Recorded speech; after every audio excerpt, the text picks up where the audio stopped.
And you know what time it is? It's time for KP's Video News.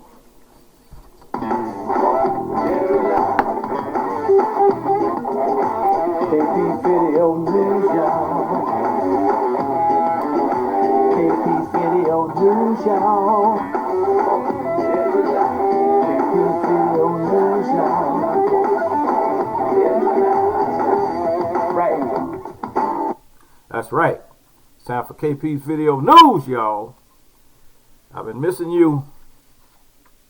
You know, I've been just like pacing myself, man. Before I used to be sometimes do 2-3 shows a day, and now I got lazy, man.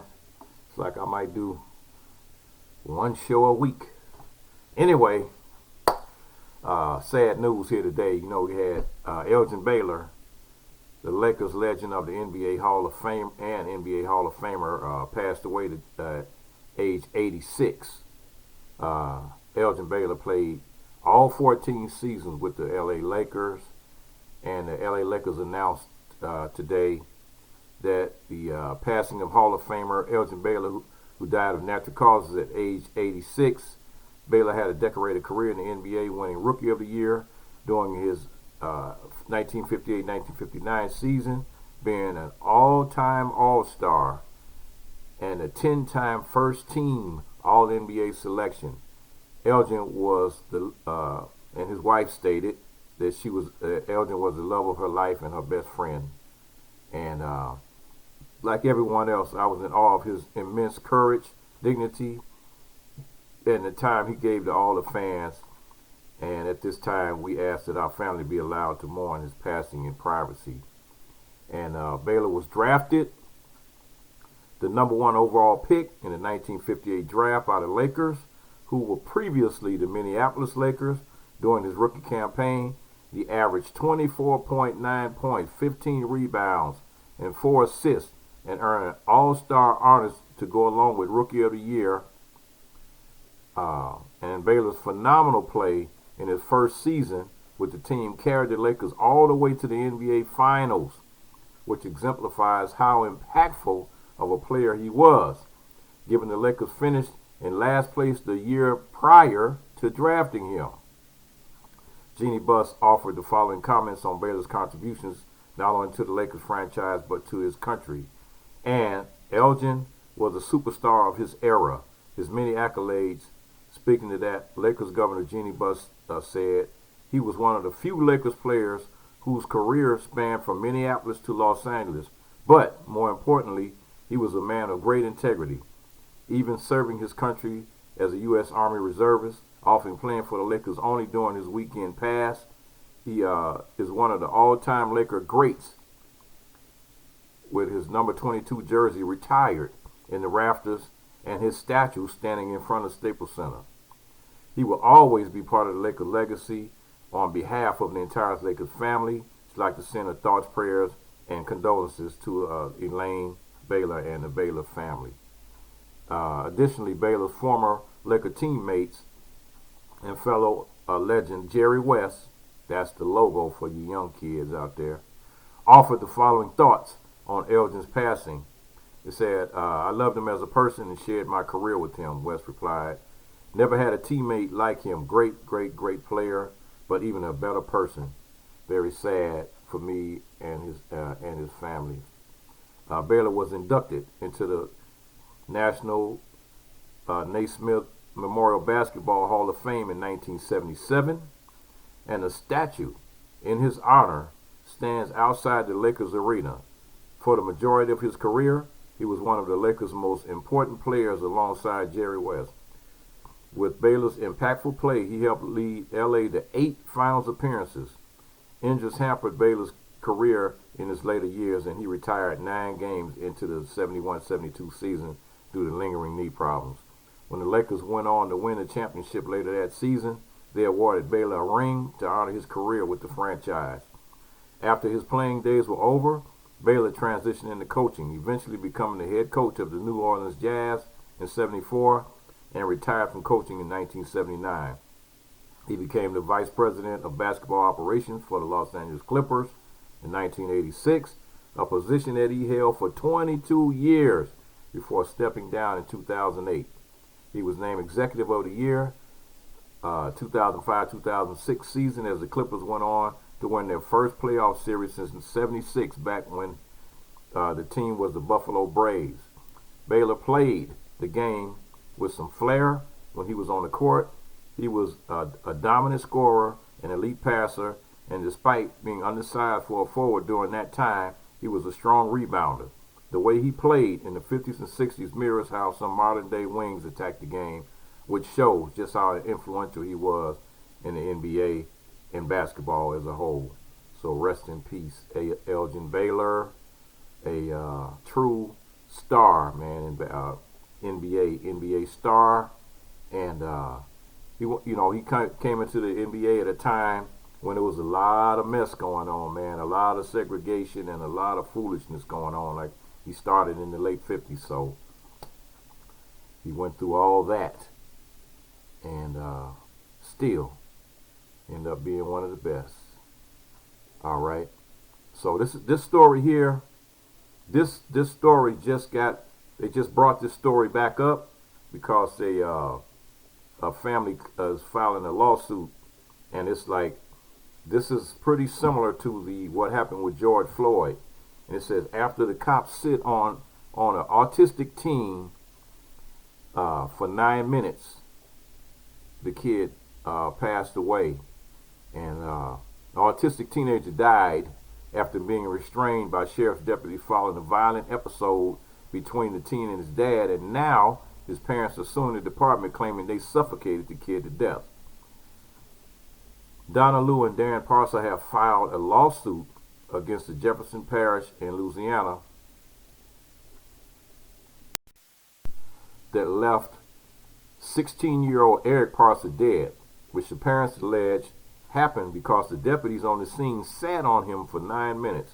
The lawsuit claimed on January 19, 2020, it's been a year ago, Eric and his family were leaving a laser tag facility at a shopping center when for some reason he started having a meltdown related to his mental condition.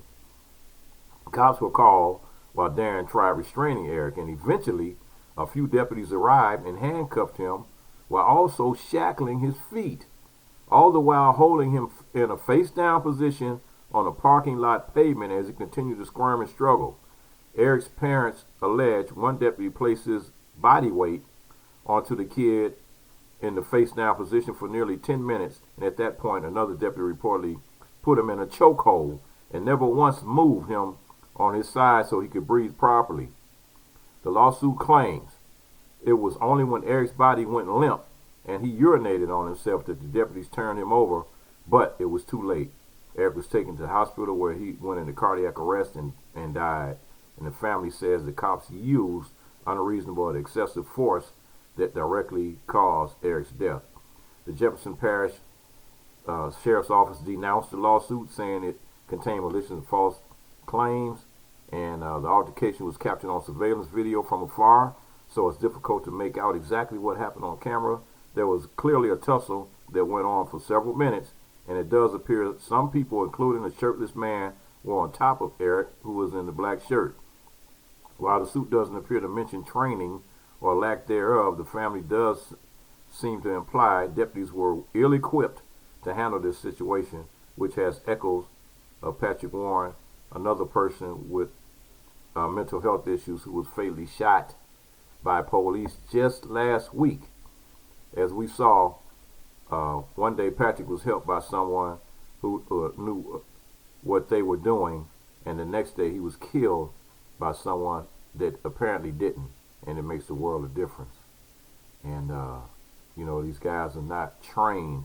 They're not trained to de-escalate these type of situations. So that's what a lot of cities are doing now, is that they are not completely defunding the police department. What they're doing is they're taking some funds from the police department and they're creating mental health groups and like inside the police department, where when somebody's having an episode like this, they can send the mental health people out instead of the police. And it's working in a lot of cities, and a lot of cities are fighting it because they're so greedy and they don't want to release the funds. And it's really crazy, man. It's really crazy what's going on today. You know, people are dying, they're dropping, and they seem like a lot of these cities are more worried about money than they are saving lives. So here we go. It's another story about a white shooter pleads guilty to hate crimes charges for murdering black customers in a supermarket. And this Kentucky man pleaded guilty to hate crimes and firearm charges for murdering 2 black customers at a Kroger grocery store in 2018. Gregory Allen Bush is already serving a life sentence without parole in connection to the same attack. Bush randomly shot a man in the back of the head using a Smith & Wesson Model 411 40 caliber pistol, prosecutors said. He then shot the victim's torso. The deceased man, identified as 69-year-old Maurice Stallard, had been shopping with his 12-year-old grandson. The murderer then fatally shot a woman in the head and body outside at the parking lot before getting into a shootout with a third target. A man who survived the encounter was legally armed with a handgun. The shooting rampage took a different turn after Bush's paths with another man who was also armed. There was a simple difference between the new individual and the 3 victims. However, the 4th person was white. The other 3 were black. "Don't shoot me, I won't shoot you," Bush said, according to authorities. "Whites don't shoot whites." And in October 24, 2018 incident was a racist attack. Bush did not know his victims. He only shot at them because they were black. And it's complete sorrow in our community right now, said Jessica Holman. And that Stallard was a family friend. She described him as a warm and easygoing 69-year-old man, no threat to no one. He's in the same age as my parents, and his kids are my age, so we all experienced the rites of passage together growing up. And Mr. Stallard looks like just like my dad, and many times my nephew walks in with my dad in that Kroger. My parents go to that store. It's their store. And the woman also passed away in the parking lot after being shot in the head. There's another old black person. She was 67 years old and a retired office administrator who worked at the Veterans Affairs Hospital. And this guy just pleaded guilty. He actually pleaded guilty to hate crime charges. He was already sentenced to life. They should just go ahead and transfer that on over to the death penalty, because he does not need to be back on the street again, ever. And here's another case. An autopsy reveals Casey Goodman Jr., the black man killed by Ohio sheriff's deputy, was shot 5 times from behind. Casey Goodman Jr., a black man, was shot 5 times in the back by a white Ohio sheriff's deputy last December, according to the final coroner's report released. And the final autopsy confirmed statements previously made by Godson's family that the 23-year-old died after former Franklin County Sheriff's Deputy Jason Meade shot him multiple times in the back and torso. Relatives say Goodson was opening the door to his grandmother's house at the time. The family and this city have been through enough trauma, and our healing cannot begin until Meade is held accountable for his heinous act. And Meade is a threat to the community and public safety each and every day that he continues to be free. And the Franklin County coroner listed the cause of death as a homicide, a medical determination used in the case where someone has died at the hand of someone else, but not a legal finding. It does not imply criminal intent. And the shooting took place back in Columbus, Ohio on December 4th, while Meade, a 17-year veteran of the Sheriff's Department's office, was finishing up an unsuccessful search for a fugitive as part of the U.S. Marshals Fugitive Task Force.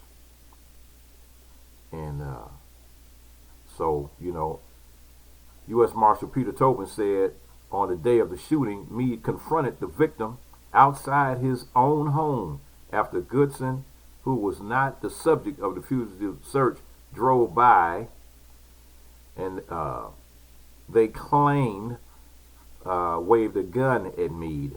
One witness heard Meade command the victim to stop, dropped his gun, and when he didn't, the deputy shot him. Tobin said there was no gun retrieved. Wow, it's crazy, man. Crazy situations, a lot of crazy stuff going on. And this, I hate to say, it's disturbing, but it's also my feel-good story of the day. Even though it's disturbing, it's got disturbing images emerge after California cop falls under investigation for joining the Proud Boys protest. So an officer from the Fresno Police Department in California has been placed on leave and is under investigation as he was seen in footage participating in a protest with the far-right extremist group known as the Proud Boys. Officer Rick Fitzgerald was placed under investigation after the police chief Valderrama became aware of the footage. The Fresno, as reported in Fresno. Although at this point these are merely allegations and the matter will be fully investigated, it is important to maintain the integrity and legitimacy of our police department, Valderrama said in a statement. Any allegations of actions unbecoming of a police officer or the affiliation with any alleged criminal or hate group will always be investigated and addressed. Fair and impartial policing are extremely important in our society.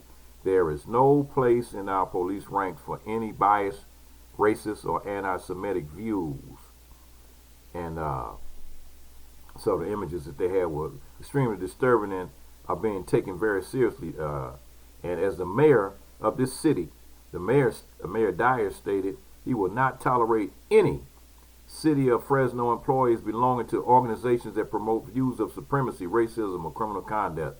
This matter is under investigation and appropriate action will be taken to address any misconduct. So, you know, Fitzgerald, they go the stuff they got for him. And he got a lot of bad stuff going on go all the way back 11 years ago in 2010. Fitzgerald was one of 8 officers who opened fire on a 23-year-old Fresno Pacific University student who was reportedly under the influence. 8 police officers opened fire on one person. Wow. Man, I'm telling you, man. I'm telling you. I hate to say it, man, but that was my feel-good story of the day. It's a feel-good story because they actually, trying to do something to get rid of this clown. Yep. The clown must go. Get rid of the clown. He don't deserve to have a gun and a badge to be able to go out there. A member of a racist group like the Proud Boys is a cop in Fresno. How many more cops in Fresno belong to this same organization? That's the question they need to be asking. KP's Video News, y'all. KP's Video News, y'all. Peace.